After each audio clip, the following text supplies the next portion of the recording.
탕자의 비유라 그렇게 말을 합니다. 우리 타락한 인간, 하나님과 원수되고 죄인된 우리 인간들을 사랑하시는 그 하나님의 끝없으신 사랑, 우리의 그 추하고 더러운 모습에도 불구하고 끝까지 우리를 사랑하시는, 그리고 끝까지 우리를 추적해 오시는 그 하나님의 사랑을 표현한 비유 가운데 이 비유보다 더 아름다운 비유가 없습니다. 그래서 세계적인 명화를 그리 많은 사람들이 돌아온 탕자를 성경적인 배경을 주제로 해서 그림을 그린 사람들이 많습니다. 제가 러시아의 그 예레미타주 박물관에 가보니까 그 돌아온 탕자의 그 그림이 있는데 얼마나 그 그림을 볼 때에 얼마나 마음에 감동을 주는지 모릅니다.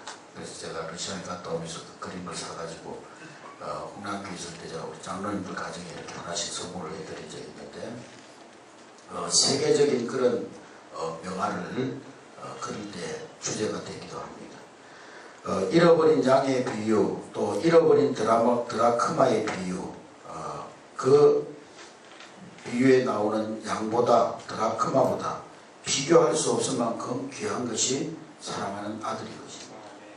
그런데 이 비유의 초점은, 우리는 이 비유의 초점을 항상 그렇게 생각했습니다. 탕자가 집을 나가지고 고생하다가 돼지우리까지 내려갔다가 회개하고 돌아왔다. 초점이 회개한 아들에게 있었습니다만, 그러나 오늘 이 비유의 초점은 회개하고 돌아온 아들에 있는 것이 아니라 그 아들을 끝까지 사랑하고 기다리는 아버지에게 그 비유의 초점이 있는 것입니다. 할렐루야. 아버지를 버리고 도망간 아들을 설명하는 것이 아니고, 아버지를 버리고 도망간 아들이라도 끝까지 사랑하고 끝까지 용서하시고 돌아오기만을 끝까지 기다리는 그 아버지의 사랑을 나타내는 비유가 바로 탕자의 비유인 것입니다. 그래서 엄격히 말하면 오늘 이 비유는 탕자의 비유가 제목이 아니라 아들을 용서하시는 아버지의 비유입니다. 따라하겠습니다. 아들을 용서하시는 아버지의 비유. 그 우리가 성경을 읽을 때도 항상 하나님을 중심으로 읽어야 돼요. 사람 중심, 누가 어떻게 열심히 해가지고 어떻게 막 잘 믿어가지고 그것이 아니고 하나님께서 우리에게 어떻게 역사하시는가, 하나님께서 우리에게 어떤 은혜를 베풀어 주시는가, 하나님은 어떤 하나님이신가, 거기에서 우리는 주제를 찾아야 되는 것입니다. 그러면 본문으로 들어가서 먼저 아들의 모습을 한번 보면은, 이 아들은 어느 누구의 권주가 있었던 것도 아니고 뭐 누가 와가지고 너 집 안 나오면 죽이겠다고 협박한 것도 아닌데 자기 스스로 아버지의 집을 떠났다는 사실입니다. 아무도 그 아버지 집에서 뭐 형님이 너 나가라고 그러든지, 아버지가 너 좀 밖에 나가서 고생 좀 하고 오라든지 또 밀어내거나 쫓아내지 않았는데도 불구하고 이 아들은 자기 스스로 결정해서 아버지 집을 떠났다는 사실입니다. 즉 자기 자신 스스로 자기의 장래를 선택했다는 거예요. 이것은 뭘 말하냐면, 하나님은 우리 인간을 창조하실 때 로봇과 같은 그런 존재로 만들지 않았다는 거예요. 리모컨을 우리 안에 리모컨 그 수신기를 딱 집어넣어가지고 리모컨으로 딱 조정해서 하나님이 우리를 그런 로봇과 같은 존재로 자러 가라, 우로 가라, 아침에 일어나면은 몇 시에 밥을 먹어라, 옷은 무슨 옷을 입어라, 뭐 이렇게, 어떤 사람은 뭐 자기는 그런 것까지 하나님 다 가르쳐 준다고 그러는데 그 사람은 정신병자입니다. 아니면 귀신 들렸거나 둘 중에 하나입니다. 하나님 그런 하나님이야. 절대로 따라 오늘 아침에 빨간 옷 입어라, 따라 오늘 아침에 버스를 타고 직장으로 가라, 절대 그렇게 말하지 않아요. 하나님 절대 그렇게 말하지 않습니다. 하나님은 우리를 로봇 같은 그런 허수아비나 인형같이 아무 의지가 없이 그저 하나님이 뒤에서 조정하는 그런 존재로 만들지 않았다는 거예요. 하나님은 우리에게 어려운 말로 하면은 자유의지를 가진 인간으로 만들었잖아요. 자유의지. 스스로 판단하고 스스로 결정하고 그리고 그 결정에 대해서 책임을 져야 되는 그런 자유의지를 우리에게 주셨다는 것입니다. 그러니까 인간을 로봇처럼 만들어가지고 이리 가라 저리 가라 이거 해라 저거 해라 그러지 않는다는 거예요.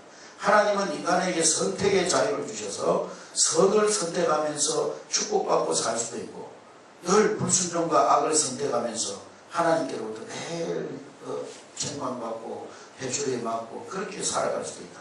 그건 우리의 자유의지라는 거예요. 오늘 우리도 마찬가지입니다. 오늘 이 저녁에도 여러분들이 하나님께 나오는 것을 선택하고 하나님께 예배하는 것을 우선순위로 생각했기 때문에 여기 이 자리에 나오는 거예요. 할렐루야. 아멘. 어떤 아줌마는 부침개를 붙이는 게 우선순위다.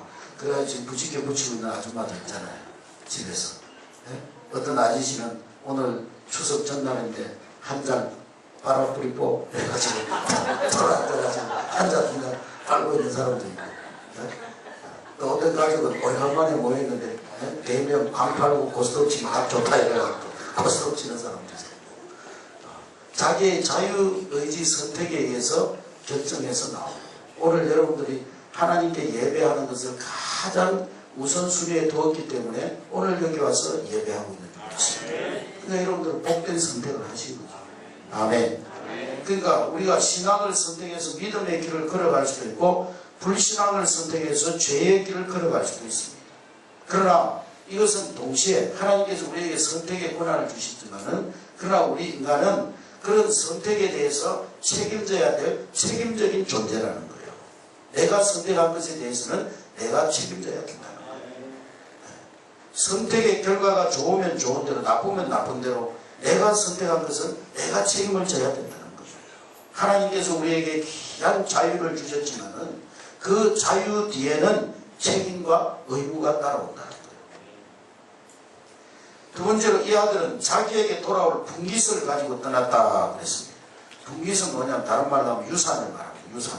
신명기에 보면은 이 이스라엘 상속법은 아버지가 돌아가시면은 장남이 3분의 2의 재산을 가지고 자자에게는 3분의 1을 주게 되어져 있습니다. 그런데 이 유산이라고 하는 것은 사실 아버지가 돌아가시고 나서 아니면 아버지가 늙어서 더 이상 능력이 없거나 임종한 후에 받을 수 있는 것이지 아무 때나 유산을 받는 것이 아닙니다. 또 아버지가 생존 시에 상속을 하더라도 그것은 아버지의 결정권에 있는 것이지 아들이 내 것이라고 달라고 그렇게 할 수는 없는 거예요. 그런데 오늘 이 아들은 아버지에게 자기의 분깃을 달라고 해서 집을 나갑니다. 분깃을 받았어요. 그러면서 나는 이제는 어린아이가 아니라는 거예요. 나도 이제는 독립해서 자기 나름대로 인생을 살고 싶다는 거예요. 얼마나 뻔뻔스럽고 불경스러운 아들입니다. 결국 이 아들은 아버지의 간섭을 떠나서 자유로운 생활을 하고 싶다는 생각에서 아버지를 떠났던 것입니다. 오늘 이 비유 속에서 아버지는 누구를 가르칩니까? 아버지는 우리를 사랑하시는 하나님 아버지신 줄로 믿습니다. 할렐루야. 그리고 아들은 누구냐? 저와 여러분들을 의미하는 것입니다. 많은 사람들이 신앙생활 중에 간섭받는 것이 싫어서 하나님을 떠나는 그런 경우가 많이 있습니다. 그러나 분명히 우리가 기억할 것은 진리가 없는 곳에서의 자유는 자유가 아니라 방종이라는 방종. 여러분 학생들이 학교 생활을 하기 싫어가지고 학교를 떠나면 자유로울 것 같지만 그때부터 그 인생은 불행해지는 거예요. 비참해지는 거예요. 어린아이가 엄마의 가슴이 싫어가지고 집을 뛰쳐나가면 그때부터 불행해지는 거예요. 앵벌이 20몇 메달이 와가지고 잡아가지고 앵벌을 시키든지 인생이 비참해지는 거지. 오늘 이 13절에 보면은 13절 우리 다 같이 읽겠습니다. 시작. 그 후 며칠이 안 되어 둘째 아들이 재물을 다 모아가지고 먼 나라에 가 거기서 허랑방탕하여 그 재산을 낭비하였더니 아버지의 간섭이 싫어서 아버지의 집을 떠났고 내 마음대로 향락을 즐길 수 있는 곳으로 떠났습니다. 먼 나라는 타락과 방종에는 가까운 나라이지만 아버지의 사랑과 은혜로부터는 너무도 먼 나라입니다. 먼 나라에서 아들이 찾은 것은 뭐냐? 허랑방탕한 것 뿐인 거예요. 이 아들이 왜 허랑방탕해졌느냐? 생활의 표준이 없는 거예요. 생활의 기준이 없는 거예요. 차로 말하면은요, 브레이크 장치가 없어진 거예요. 아버지 집이 귀찮아도, 아버지의 잔소리가 귀찮아도, 아버지의 간섭과 잔소리가 브레이크 장치가 되어가지고 그 아들을 지켜줬는데, 이제는 그것이 없으니까 갈 때까지 가는 거예요. 돼지우리까지 내려가요. 아버지와 함께 있을 때는 아버지가 옳고 그런 것을 알려줬습니다. 그러나 이제는 그 누구도 그것을 일러주지 않습니다. 그러니까 이 아들은 허랑방탕한 삶에 빠지게 되는 것입니다. 이 허랑방탕이라는 뜻은 구원받지 못한 생활이라 하는 그런 뜻을 가지고 있습니다. 따라서 구원받지 못한 생활. 그러니까 윤리적으로, 도덕적으로, 정신적으로 완전히 자기 자신을 방탕과 방종에 맡긴 상태가 허랑방탕. 이술집, 저술집, 이 가발에, 저 가발에, 로마 나이트로 갔다가 호박 나이트로 갔다가, 내일은 눈사롱으로, 오늘은 스탠드바로 온갖 향락을 다 누립니다. 그러나 이 허랑방탕한 생활은 오래 지속되는 법이 없어요. 왜 오래 지속될 수가 없나? 허랑방탕한 생활을 하면요, 첫째로는 건강이 지속될 수 있어요. 주색잡기 허랑방탕에 빠지면 먼저 정신건강이 망가집니다. 결국에는 육체도 건강도 망가집니다. 우리나라 조선시대, 2조 조선시대 500년 동안요, 임금님들의平均연령이 30%. 여덟이 당연했어요. 사극을 보면 안 됩니다. 연애라고 신학을 들고 술 마시고 술과 여자로 세월을 보내라고 어떤 명예도 그 임금의 건강을 지킵니다. 그 임금이 다 당연했어요. 술과 여자에 빠져가면서 평균 나이가 30%였어요. 그날 임시조선에 500년 임금이 나오는데 연령이 평균 연령이 30%. 두 번째로 허랑방탕한 삶에는 물질이 지속될 수가 없어요. 미국 속담에 주색잡기에 빠지면 어떤 엉망장자라도 3년을 못 간다. 주색잡기에 허비되는 돈은, 주색잡기에 낭비되는 돈은 액면도 높은 데다가 베푸기가 이럴 때가 없어요. 그럼 인심이 제일 좋은 자리가 어디예요? 술자리. 그 비싼 양주, 한병이면 20만원, 30만원 양주가 한 잔에 아무리 계산해봐도 막 100만원 서로 먹으라고. 얼마나 열심히 서로 먹으라고. 그러니까 돈이 제일 값어치가 없는 곳이, 없어지는 곳이 술집입니다. 그렇기 때문에 허랑방탕한 삶에는 물질이 지속되기가 어려워요. 오늘 우리들이 방종과 방탕에 빠지지 않기 위해서는 분명한 삶의 표준이 있어요. 분명한 삶의 바로메터가 있어요. 그것이 뭐냐? 귀찮아도 표준이 있고 규범이 있어야 되는데, 그것이 뭐냐? 바로 하나님의 말씀이 우리의 표준입니다. 그래서 바울 선생님이 그랬어요. 하나님 말씀은 내 발의 등이요 내 길의 빛입니다. 할렐루야. 말씀의 빛을 따라 오늘 여러분들의 삶도 하나님의 말씀의 빛을 따라가는 여러분 되시길 바랍니다. 망망대해에 등대가 있어서 어두운 항해를 가르쳐주듯이 우리의 인생도 등불이, 하나님의 말씀의 등불이 있어서 우리의 길을 비추어줄 때 우리가 허랑방탕하지 않고 다른 길로 걸어갈 수가 있는 것입니다. 할렐루야. 그러니까 우리 성도들이 말씀을 떠나면은 그 삶의 표준을 잃어버리고 삶의 그 나침반을 잃어버린 것이기 때문에 그 인생이 방종으로 들려요. 그러나 말씀의 나침반만 있으면 우리의 삶이 아무리 칠흑같이 어렵고 아무리 그 환난과 고난이 우리의 앞길을 가로막는다 할지라도 말씀의 나침반만 따라가면 우리는 우리가 하나님께서 인도하신 방으로 나아갈 수가 있는 것입니다. 할렐루야. 제가 어디한테서 목사 한 수, 주일날에 월요일날 목사 한 수 시험 보고 종회 보고 가면 주일날 오후에 폭풍이 안개가 쫙 깔려가지고 그 폭풍주의보가 내려가지고 백성들이 안 가요. 배가 안 가요. 폭풍주의보 되면 배가 못 가요. 그날 주일날 밤에 나가가지고 서울 종해공대 아침 9시까지 가야 되는데 폭풍이 건너가는 게 어떻게 되겠어요. 근데 목사 한 수도 못 받았어요. 그랬는데 우리 장모님 계시가 김지원이 전사님 가는 방법이 있습니다. 객선 말고 사선을 빌려 타고 가면은 이 사람들이 폭풍주의보가 내리고 간다는데 저 경찰 초소를 갖다 치고 이렇게 대구목으로 바다 대구목 필요를 가지고 간다는 거예요. 그래가지고 이제 5만원 끝이라 지금 5만원 주고 사선배를, 사선이라는 것이 개인이 유명한 고기라는 거예요. 아무리 싫어. 그걸 빌려가지고 가는데 앞 1m밖에 안 보입니다. 안개가 얼마나 좌우가 그 주일날 오후에 얼마나 안개가 새카맣다. 그런데도요 배는요 열심히 갑니다. 그런데도 한 1시간 쭉 지나다니까 전도사님 5천항에 왔습니다. 5천항에 딱 되는 거예요. 저는 깜짝 놀랐어요. 아니 어떻게 이렇게 안개가 새카맣게 껴있는데 어떻게 이렇게 여기가 그 길을 알아가는가. 보여주는 데 보니까 전자 나침반 그걸 보면요 그것만 딱 보고 가면은 아무리 앞이 캄캄해도 그것만 보고 방향을 잡아가지고 가면은 원하는 목적지까지 정확하게 할렐루야. 하나님의 말씀이 바로 우리의 삶의 가치입니다. 그러니까 우리가 말씀 따라가면 우리의 삶이 어떤 시험 같은 어려움이 우리 앞길을 걷는가 하죠. 말씀을 따라가면 우리의 삶은 하나님이 목적하시는 그 목적까지 안전하게 도달하게 되고 있습니다. 그런데 조금 어렵다고 말씀의 표준을 벗어나고 조금 힘든 일이 있다고 우리가 하나님 말씀을 듣지만 우리 말씀대로 다 따라서 하겠습니다. 하나님 말씀 주의 지키고 시골도 생활하고 내 그런데 어떻게 그렇게 다 지키고 살겠어. 그러고 곁들어 가기 시작하는 더큰 일이 이 뭘지 있어요. 사람 방법 조용한 인생에서 그러니까 들고 있는 그 삶이 바로 허랑방탕방종입니다.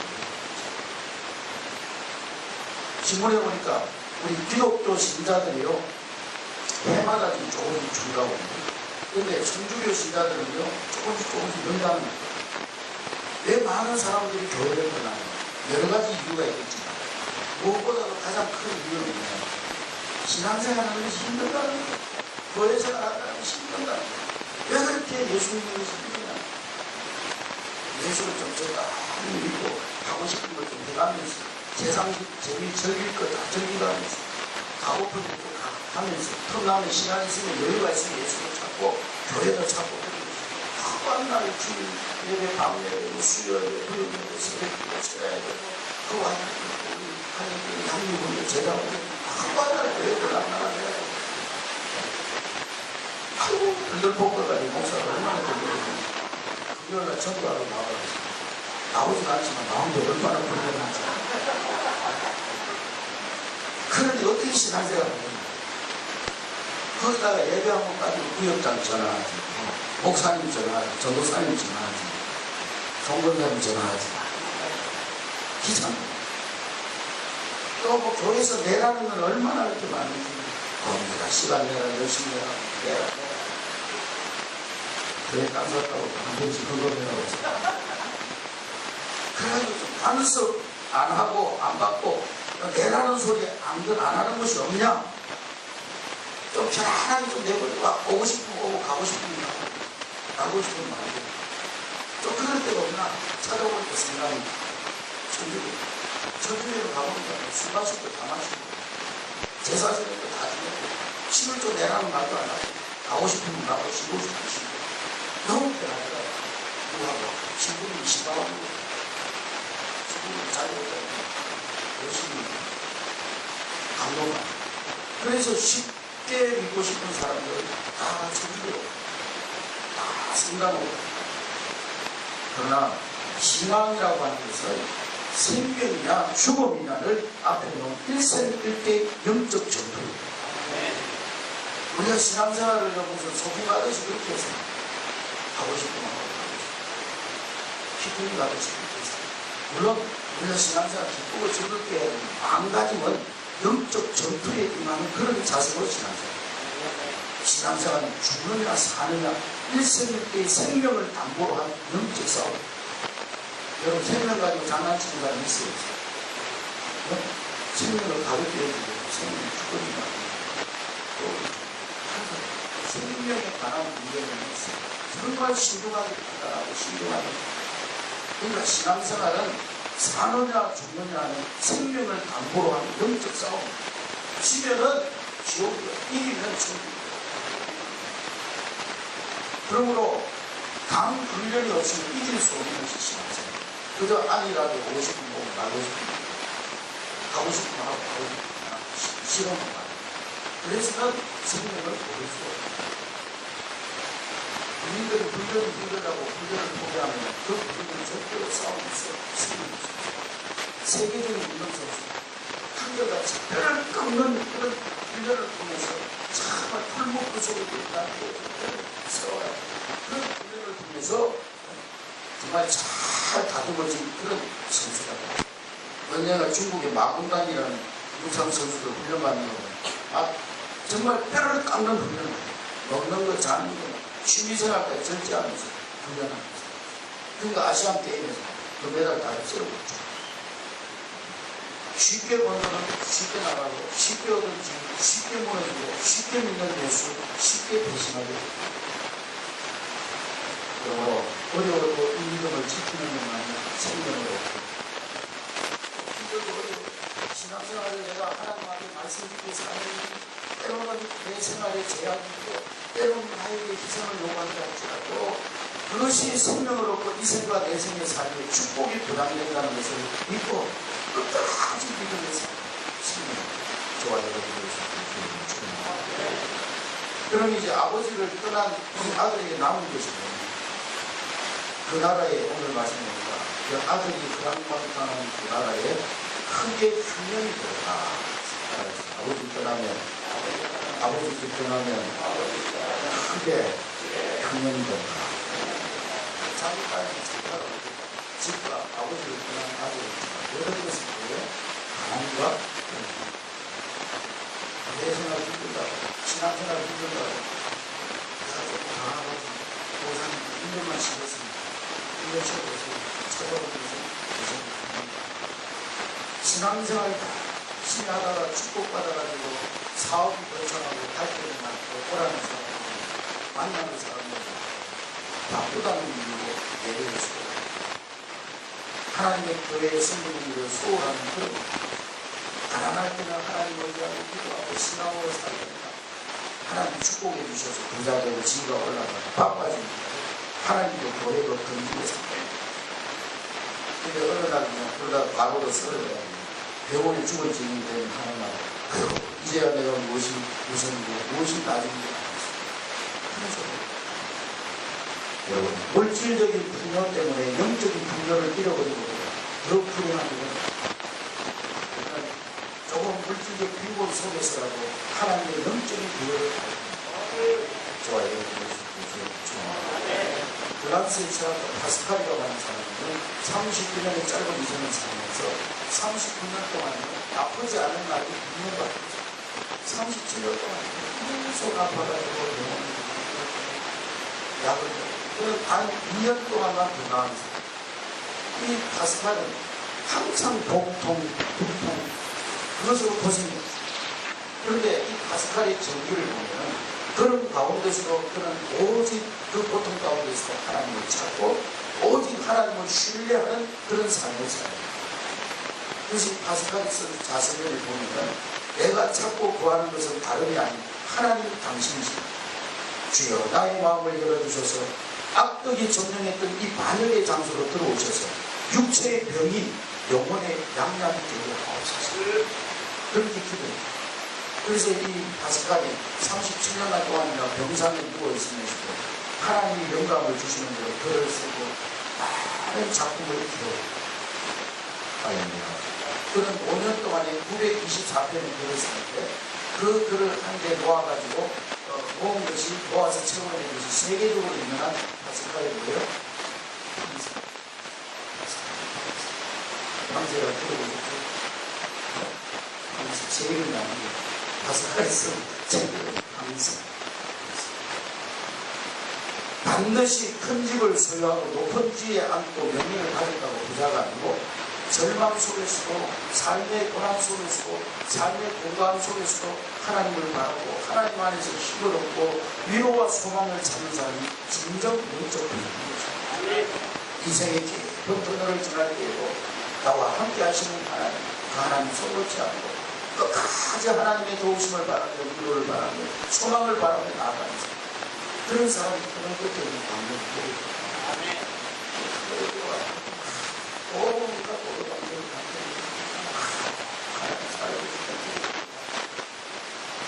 터널에서 나오지 40년 동안 했어요. 절망 속에서도 하나님 힘을 하나님 안에서 힘을 얻고 하나님 안에서 위로와 소망을 찾는 사람 진정 영적 부자가 되는 것입니다. 그래서 마태복음 5장 3절에 보면 심령이 가난한 자가 복이면 천국이 저릴 것이다. 가난해야, 심령이 가난해야 천국을 소유하는 부자가 됩니다. 오늘 우리도 심령이 가난해져서 심령이 부자인 사람은요 하나님 안 찾을 거예요. 또 부자가 뭘 부족해서 하나님 필요 없죠. 자기 힘으로 자기 힘만으로도 얼마든지 유혹하는 사람. 근데 심령이 가난한 사람, 내가 하나님 없으면 아무것도 안 써. 하나님 아니면 내 인생은 아무것도 안 돼. 그래서 심령이 가난하면 절망 가운데서 하나님 바라고 질병 가운데서도 하나님을 바라고 그것이 바로 그를 살리는 양분하기 필요죠. 오늘 이 아들은 돼지고기에까지 내려갔습니다. 그는 돼지를 치면서 돼지 지옥열매를 먹는 자리로 내려갔습니다.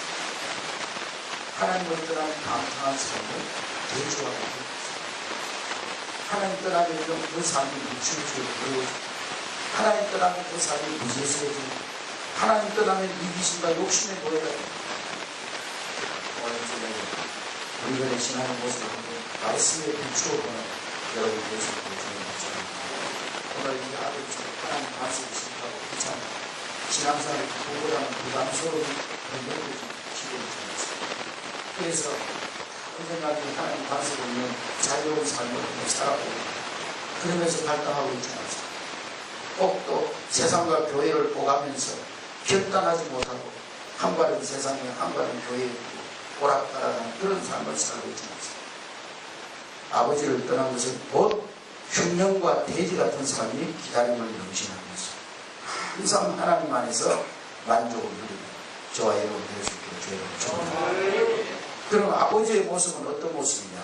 이 아버지는 아들이 집을 나간 그 순간부터 아들이 오늘이나 내일이나 돌아올라면 기다리고 있습니다. 오늘 우리 자주 불러서 자주 어서 돌아오고 어서 돌아오고 우리 주는 날마다 기다리십니다. 밤마다 문으로 나다니면서 돌아오면 밤새 기다리십니다. 아버지는 아들이 나가는 그 시간부터 아들이 들어오는 그때까지 밤마다 문으로 기다립니다. 그렇게 기다리다가 아들이 돌아옵니다. 집에 오니까 얼마 전에 아직도 상도가 없는데 아직도 거리가 먼데 아들은요 지금 아버지를 못 알아보고 있는데 아버지는 벌써 아들을 알아보고 그 앞에서 끌어오는 아들의 모습을 알고 달려나 뭔가를 달려 아들의 목을 안고 입을 맞추고 그건 뭘까요? 아버지는 지금 아들을 보면 항상 그 마음과 눈은 항상 그 눈 밖에 순간순간 기다려왔다. 아버지의 심정은 당연히 철없는 아들이 돌아왔으니까 나무에 야간치고 쪽을 들고 야간치고 그래서 내가 왔고 나가니까 돌아오고 또 나간치고 나가면 개고생한다고 했잖아요.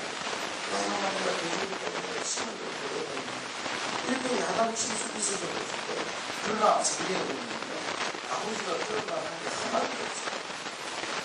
아들이 막 야간치 그런 말 한마디도 없어요. 그저 아들이 지나간 아들이 돌아왔다면 그 기쁨 때문에 목을 끌어안고 아버지가 한없이 눈물을 흘리면서 아들은요 이미 그 아버지의 그러한 사랑을 믿습니다. 만일 아버지가 아들이 생각할 때 내가 집에 가면 아버지가 나 보자마자 죽이려고 눈에 상승 지키고 달려들고 집에 있도록 나와가지고 다른 양을 부어뜨린다. 만일에 아버지를 생각할 때 아들이요 아버지를 그렇게 생각했다고 하면요 감히 돌아올 수 없었을 거예요. 그런데 이 아들은 내가 아버지 집에 돌아가면 내가 이렇게 그리 같은 모습으로 아버지 대상 다 탕진하고 왔지만 아버지는 아무것도 따지지 않고 나를 받아주실 것입니다. 아버지에 대한 그 신뢰와 믿음이 있었기 때문에 이 아들은 아버지께 돌아오십니다. 할렐루야. 복음이 뭡니까? 복음이라는 복음. 복음은요 자격 없는 사람을 무조건적으로 받아주고 용서해 주는 것이 복음입니다. 따져가지고 너 내가 용서해 줄 만한 자격이 있냐 없냐, 너 마음 고쳤냐 안 고쳤냐, 너 나쁜 습관 고쳤냐 안 고쳤냐, 너 꼬부라진 마음 바로 폈냐 안 폈냐, 그거 따져가지고 그렇게 했으면 용서해 주고 아니면 용서 안 해. 복음이 안 돼요. 그건 재판하고 심판하고 복음은요, 자격 없는 사람은 용서할 수 없고 사랑할 수 없고 이해할 수 없는 사람은 무조건적으로 받아주고 용납해 주는 것이 복음입니다. 할렐루야. 만일에 하나님께서 여러분들이 하나님 앞에 나오는데 그래 너 나한테 왔냐 한번 따져보자, 너 지은 죄가 얼마냐 이러고 따졌다면 우리 구원받을 사람 아무도 없어요. 근데 하나님 그런 거 따지지도 않고 묻지도 않고 따지지도 않는 거죠. 나이가 생기는데 그 묻지도 따지고 나이가 생기면 전화하면 다 물어요.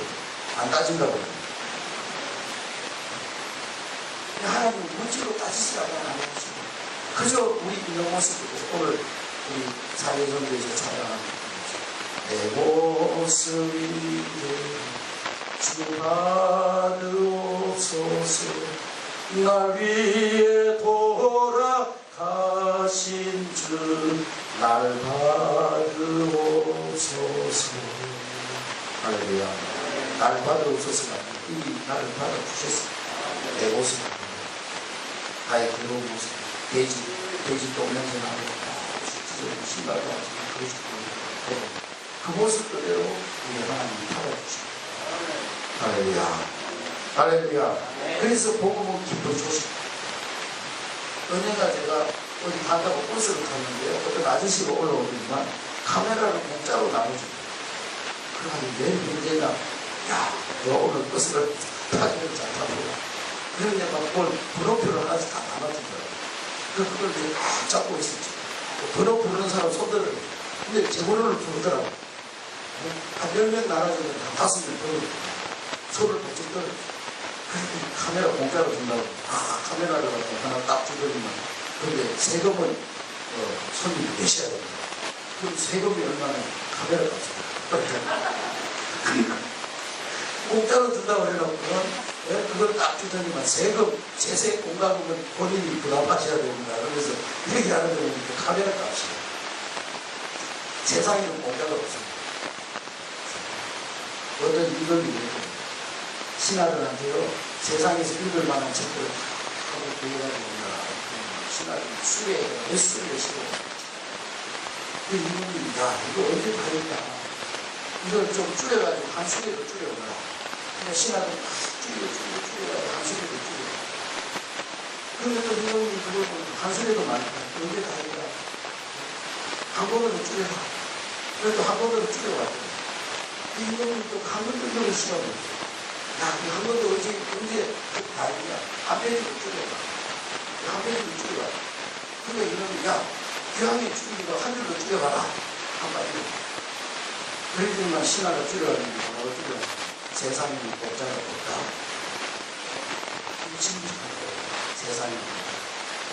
세상에는 공짜가 없다. 그러니까 세상에는 공짜가 없어. 그러나 복음은 값없이 그저 우리에게 주신 하나님의 사랑. 그렇기 때문에 복음, 세상에 공짜가 없어. 세상의 모든 것은 값을 지불합니다. 그러나 하나님의 사랑은 값을 지불하지 않는다. 이미 예수님께서 십자가에 값을 다 지불하셨습니다. 그렇다고 하나님의 사랑은 값싼 사랑이 아닙니다. 값비싼 대가를 예수님께서 십자가에 위해서 지불하셨습니다. 값싼 사랑이 아니라 너무도 귀하기 때문에 값으로 매길 수 없는 그런 사랑. 할렐루야. 세상에서 진짜 명함은요, 돈으로 값을 매길 수 없어요. 진짜 귀한 것을 값으로 매길 수 없어요. 공기값을 어떻게 매깁니까? 우리가 매일 이용하는 공기값 어떻게 매깁니까? 물값 내는 겁니까? 시설비를 값입니다. 물값을 뭐 어떻게 매깁니까? 세상에서 가장 귀한 것은 값으로 매길 수 있습니다. 그러니까 우리가 이 복음도 너무도 귀한 것입니다. 하나님께서 값없이 그저 우리에게 주십니다. 그래서 그 만약에 그게 무슨 조그마한 단서 하나라도 있다면 그 율법. 내가 십자가에 못 박아 죽어서 너희 죄를 사했지만은 그러나 너희들이 이거 하나만은 지켜야 된다. 그러면 그건 복음, 그 율법이에요. 그런데 많은 신앙인들이 하나님 앞에 복음으로 나가야 되는데, 하나님은 우리에게 복음으로 은혜로 찾아오시는데, 많은 신앙인들이 율법으로 아버지 앞에 나가요. 아버지가 인정해주는 자기를 자기 자신이 인정하지 못해요. 아직도 아버지 앞에 자기 부족을 계산하면서 나는 자격 없는 자라고 말하면서 하나님께 나갑니다. 그러나 아버지와 아들의 관계는 계산이 없는 관계. 사랑의 관계. 아버지 아들 관계 계산이 없습니다. 무슨 계산이 있겠어요? 부모와 자녀는 계산이 없어요. 무슨 관계? 사랑의 관계. 무조건 사랑의 관계. 할렐루야. 그런데 우리는 자꾸 계산하는 게 하나님. 내가 이런데 하나님 사랑할까? 내가 이런데도 하나님 나를 용서하실까? 자꾸 계산하는 거예요. 하나님 계산이 없어요. 따라합시다. 하나님과 나의 관계는 계산이 없는 사랑의 관계. 하나님께서 우주가 아시가 여러분을 사랑하시고 받아주시고 여러분을 계산하지만 아니면 이런 사랑의 관계. 그 어떤 면이 조금 실수했더라도 하나님 용서해주세요. 애들 끌고 하나님 안 돼요. 할렐루야. 도망가고 바다 위로 나무 숲을 사이에 숨고 하나님 앞에 나와요. 할렐루야. 그게 부모 자식 관계예요. 여러분들도 자식들이 잘못했다고 맨날 거짓말하고 숨고 자기를 숨기고 그러면은 여러분 부모들 자녀들을 볼 때 얼마나 마음이 잘못했더라도 엄마 나 이렇게 해주고 잘못했어 용서해주고 다 용서해주고. 아멘. 그래서 복음을 모르는 사람이 보면 우리 예수 믿는 사람들은요 정말 체면도 없고 뻔뻔하고 그런 사람 같아요. 누구 못지않게 죄 많은 죄인들이 나는 구원받은 하나님의 아들이요 딸이요 그러고 있으니 정말 체면 없는 사람 같아요. 그러나 만일 하나님이 우리에게 계산하고 나온다면 우리가 어떻게 하나님 앞에 설 수 있어요? 하나님이 우리 죄를 따지고 계산하고 그러면은요 하나님 앞에 설 수 있는 자가 여기에 누구 한 사람이 없어요. 목사님 저도 하나님 앞에 설 수 있어요. 하나님은 조건 없이 계산 없이 따지지 않고 우리를 사랑하시고 받아주시고 우리를 자녀 삼아주시고 지금도 변함없는 사랑으로 우리를 인도해 주시고 계십니다. 할렐루야. 우리가 잘못 생각하면 아들이 돌아왔기 때문에 아버지가 용서해 준 것 같지만 이미 아버지는 다 용서해 놓고 아들이 돌아오기를 기다리고 계십니다. 따라하죠. 하나님은 이미 우리를 다 용서해 놓고 돌아오기를 기다리십니다. 아들이 돌아왔기 때문에 용서한 거야. 하나님 이미 우리 모든 죄를 다 용서해 놓고 기다리고 계십니다. 할렐루야. 아들이 100번 돌아와도 아버지가 받지 않은 그 사이. 아들이 막 회개하고 돌아왔지만 아버지가 야 이놈아 나 너 꼬라지 보기 싫다 나가라. 나 이미 니를 호적에서 판다. 그럼 끝나는 거야. 그러나 그 아들이 집을 나갈 때 아버지는 더 큰 사랑을 베풀어. 집에 있는 맏아들보다 어쩌면 아버지는 맏아들 집에 있는 그 아들보다 지나간 아들에게 온 마음이 다 있었어요. 돌아올 때까지. 그게 아버지입니다. 이것이 바로 아버지의 사랑이고 아버지의 뜨거운 마음이죠. 우리도 자녀들 키우다 보면요 말 잘 듣고 공부 잘하는 그런 자녀도 물론 사랑스럽지만 말씀 배우고 공부도 못하고 그런 아들도 때로는 믿기도 하지만 그래도 더 마음이 가고 더 마음이 쓰이고 더 신경이 쓰이고 그게 부모 마음이에요. 결국 강자가 돌아올 수 있었던 것은 이런 아버지의 사랑을 믿었기 때문에 아버지의 사랑을 쉬운 강자가 다시 아들 된 것은 아들 자신의 자격이 회복되었기 때문에 아니에요. 아들이 지금 돌아온 모습은 거지 모습. 몸에는 완전 돼지똥 냄새나 옷은 다 찢어요. 아들이 된 자격이라고는 아무것도 없어요. 뭐 윤리적으로 깨끗하고 도덕적으로 완전하고 그런 게 없어요.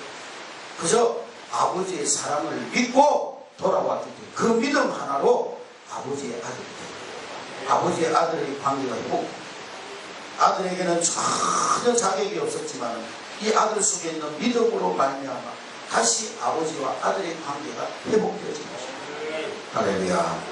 여러분 우리가 우리 자격이랑 우리 모습으로 보면 하나님 앞에 죽어마땅한 죄인이요 그 누구도 하나님 앞에 설 수 없어요. 그러나 우리는 믿음으로 당당하게 하나님의 자녀가 된 줄로 믿습니다. 오직 의인은 믿음으로 말미암아 살리라. 할렐루야. 우리 한번 기도하겠습니다. 다 같이 기도합니다.